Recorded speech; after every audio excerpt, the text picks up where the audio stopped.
Terima kasih Anda masih bersama kami di Berita Banten dan bagi Anda yang baru saja bergabung, kami hadirkan kembali 3 berita utama pagi hari ini. Truk pengangkut tanah terguling, 4 warga tertimbun.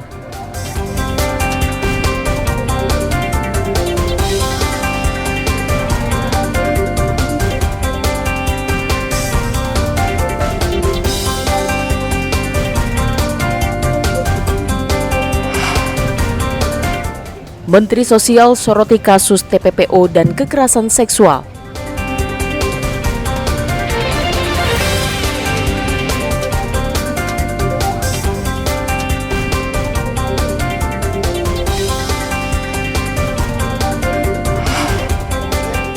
Terbukti melakukan pelecehan seksual, anggota DPRD divonis 5 bulan penjara.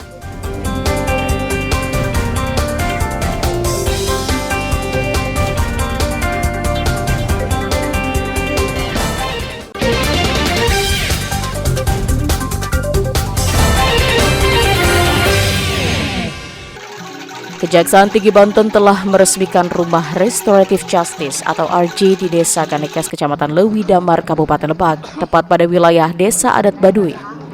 Keberadaan Rumah Restoratif Justice sebagai posko keadilan bagi masyarakat adat. Konsep RJ merupakan keseimbangan hukum bagi masyarakat adat yang ada di Kabupaten Lebak. Keseimbangan yang dimaksud adalah mengedepankan musyawarah sehingga tercapai keadilan. Terobosan hukum ini dianggap bisa membantu masyarakat. Keberadaan rumah RJ di wilayah Baduy merupakan yang pertama di Indonesia. Tujuannya adalah menjadi tempat antara korban, keluarga, pelaku, nanti tokoh-tokoh masyarakat sama dengan kayak hukum adat itu, musyawarah. Nah, restoratif itu kan pengembalikan keadaan semula yang tadi mungkin mulai dari kan ada korban, ada pelaku itu dikembalikan seperti semua setelah ada perdamaian. Kepala Desa Kanekes menyambut baik berdirinya Rumah Restoratif Justice di wilayah suku Baduy.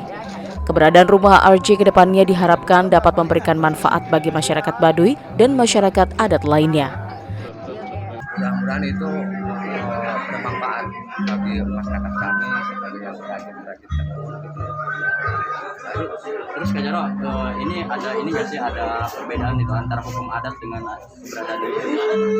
Pasti kalau yang aturan-aturan ada perbedaan soalnya. Kenapa yang harus ada perbedaan hukum adat sama hukum positif ya masih beda. Selain Baduy, di Kabupaten Lebak terdapat puluhan komunitas atau masyarakat adat yang masih menjunjung tradisi adat. Ariel Maranus dan Saipul melaporkan dari Kabupaten Lebak. Terbukti melakukan asusila terhadap seorang wanita. Yangto, anggota DPRD Pandeglang, divonis 5 bulan penjara oleh Pengadilan Negeri Pandeglang. Sebelumnya Yangto didakwa mencabuli seorang gadis warga Kecamatan Majasari, Kabupaten Pandeglang. Dalam sidang tersebut terdakwa tidak hadir dan hanya diwakilkan oleh kuasa hukum dan dihadiri oleh puluhan simpatisan. Menurut kuasa hukum terdakwa, keputusan tersebut dinilai tidak adil. Kuasa hukum juga meminta Kapolres Pandeglang memeriksa Kanit dan penyidik unit PPA Satreskrim Polres Pandeglang karena tidak adil dalam proses hukum. Kami telah menyelesaikan sidang putusan yang dimana hari ini kami selaku kuasa hukum dari terdakwa menghormati putusan tersebut. Dan kami juga akan melakukan pertimbangan atau pikir-pikir bersama terdakwa terhadap putusan yang telah dijatuhkan kepada terdakwa. Anggota DPRD Kabupaten Pandeglang, Yangto, dilaporkan ke Polres Pandeglang karena mencabuli gadis di bawah umur di kediamannya pada bulan April tahun 2022 silam. Ariel Maranus dan Andre Sopian melaporkan dari Kabupaten Pandeglang. Momen Idul Adha juga ternyata membawa keuntungan bagi para perajin atau pandai besi di Kabupaten Lebak. Seperti yang dialami oleh Sakman, seorang pandai besi yang berada di Kampung Ciuya, Kecamatan Sajira, Kabupaten Lebak.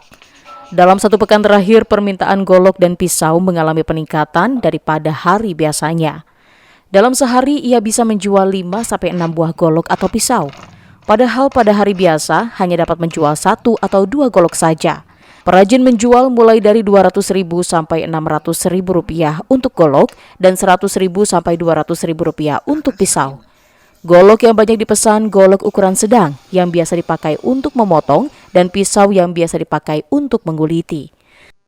Kalau setiap mau Idul Adha itu banyak yang pesan. Cuma pesannya kalau Idul Adha itu Yang kayak gini nih, yang buat sembelih, terus buat seset, kayak gini nih. Ini enak ini buat seset ini, buat ngeranjap. Kalau menjelang Idul Adha yang ramenya yang kayak begini, yang pesannya. Emang yang biasa juga yang kayak gini ada, cuma kalau mau Idul Adha itu paling banyak. Yang beli itu dari mana aja, Pak?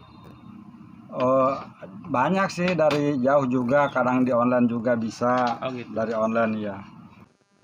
Sakman berharap tingginya permintaan akan terus terjadi hingga Hari Raya Idul Adha yang tinggal 1 pekan lagi. Ariel Maranus dan Saipul melaporkan dari Kabupaten Lebak.